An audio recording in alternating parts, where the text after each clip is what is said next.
11 के बच्चों ध्यान दीजिएगा कि फर्स्ट बुक जो था हॉर्नबिल, उसका कहानी और क्वेश्चन आंसर समरी सब कुछ मैं बता दिया। फर्स्ट बुक का पहला चैप्टर, फर्स्ट बुक का हॉर्नबिल का पहला चैप्टर जो था, जिसका नाम था द पोर्ट्रेट ऑफ लेडी, उसका मैं समरी, क्वेश्चन आंसर और हिंदी सब कुछ मैं समझा दिया हूँ। अब सेकंड में कविता है, उसके बाद फिर एक कहानी है, मतलब इस तरह से कविता कहानी दिया हुआ है। तो पोएम को पहले समझ लीजिए, उसके बाद फिर आगे बढ़ाएंगे हम लोग। मैंने पहला बुक खत्म करेंगे, उसके बाद सेकंड बुक खत्म करेंगे, फिर लेटर, रिपोर्ट, पैराग्राफ, इससे से हम लोग चलेंगे। तो सेकंड में जो है कि पोएम है, जिसका नाम है फोटोग्राफ, जिसके कवि हैं जिनका नाम है शर्ली टॉलस्टॉय। क्या नाम बच्चों? Shirley Tolstoy. ये जो कविता है माँ के ऊपर समर्पित है। माँ का बयान जो है शब्दों में नहीं किया जा सकता है। माँ का स्थान दुनिया में सबसे ऊपर स्थान होता है। इस धरती पर बहुत ही महापुरुष लोग आए, राम आए, कृष्ण आए, जो विष्णु के अवतार माने जाते हैं। वो लोग चाहते तो डायरेक्ट धरती पर आ सकते थे, लेकिन ऐसा करने से क्या होता कि माँ का जो है स्थान समाप्त हो जाता, और माँ का जो है स्थान बना रहे, इसके लिए पहले उन्होंने जो है माँ के गर्भ में आए तो धरती पर आए। तो बच्चों 3 अष्टंजा का एक कविता है। पहला अष्टंजा में कविता इस प्रकार से है कि कवि जो हैं वह अपनी माँ का फोटो देखते हैं। माँ का फोटो कवि के कमरे में टंगा हुआ है,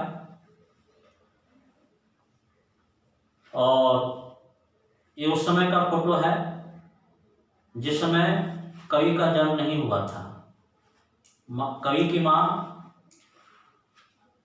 अभी युवा थी, सुंदर थी।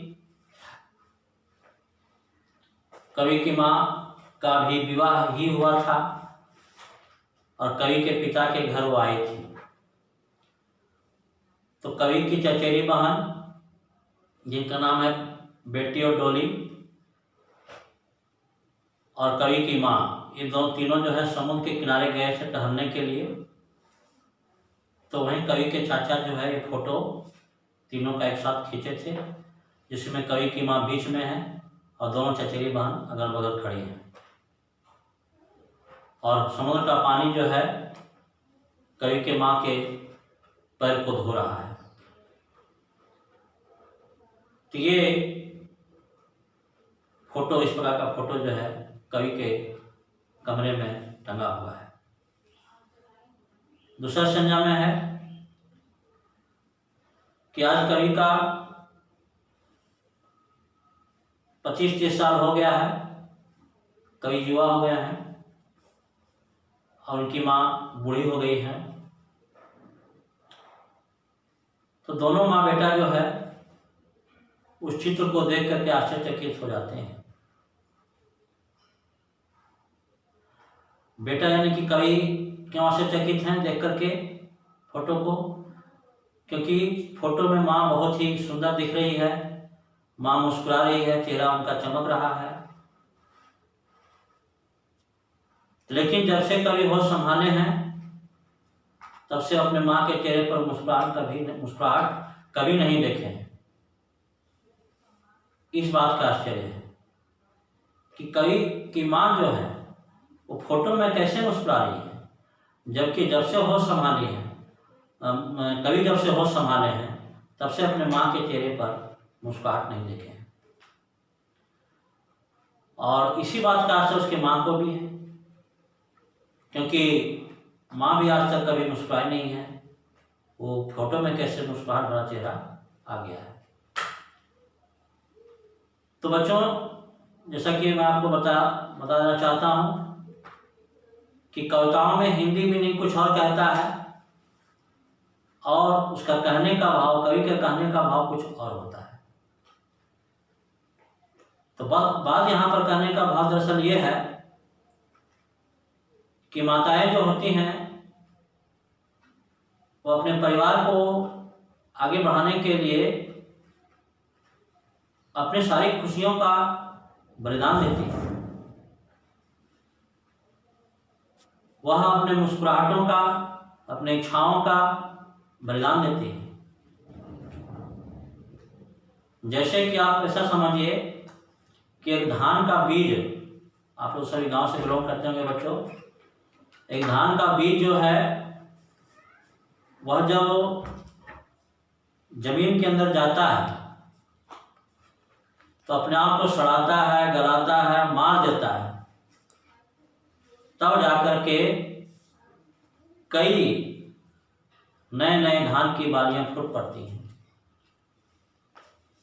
मतलब कि एक धान के बीज के सड़ने गलने से ही कई धान की बालियां फूटती हैं। तो बच्चों, आप सभी के घरों में आपकी अपनी माँ होंगी।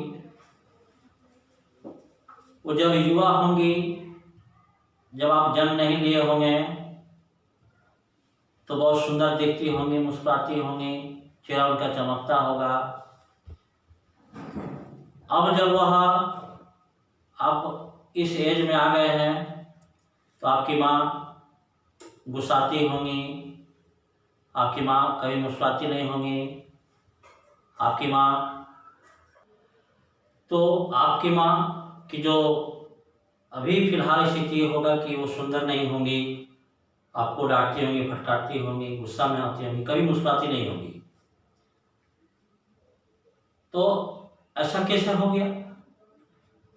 वो सुंदरता, वो मुस्कुराहट उनका कहाँ चला गया?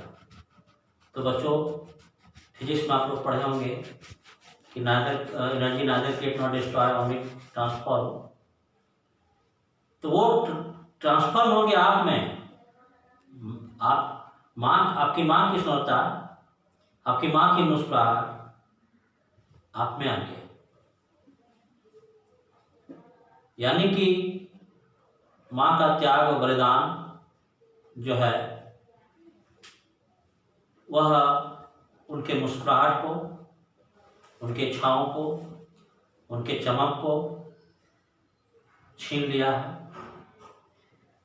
इसलिए कवि की माँ भी और कवि भी दोनों इस फोटो को देख करके आश्चर्यचकित हैं कि मैं तो कभी, जैसे माँ सोच रही है कि मैं तो कभी मुस्कुराई ही नहीं हूँ, इस फोटो में मैं कैसे मुस्कुरा दी। यानी कि उसको अपना मुस्कुराहट भी याद नहीं है कि कब वो मुस्कुराई है। और कवि की माँ नहीं, कवि भी जो है वो भी आश्चर्यचकित है कि मैं माँ का मुस्कुराहट तो मैं कभी उनके चेहरे पर देखा ही नहीं, तो फिर ये फोटो में कैसे मुस्कुरा रही है। तो मुस्कुराहट के गायब होने के, चमक के गायब होने का मतलब आपको समझ गए होंगे बच्चों कि माँ की इच्छाएं जो हैं अपने बच्चों के लिए, वो अपने बच्चों के लिए दबा देती हैं, अपने इच्छाओं का त्याग करती हैं, बलिदान करती हैं, तब जाकर के सुंदर सुंदर बच्चे जो हैं वो बड़े होते हैं, IAS IPS बनते हैं, डॉक्टर इंजीनियर बनते हैं। ये माँ का ही रुतबा का कहानी है। माँ की वजह से ऐसा होता है।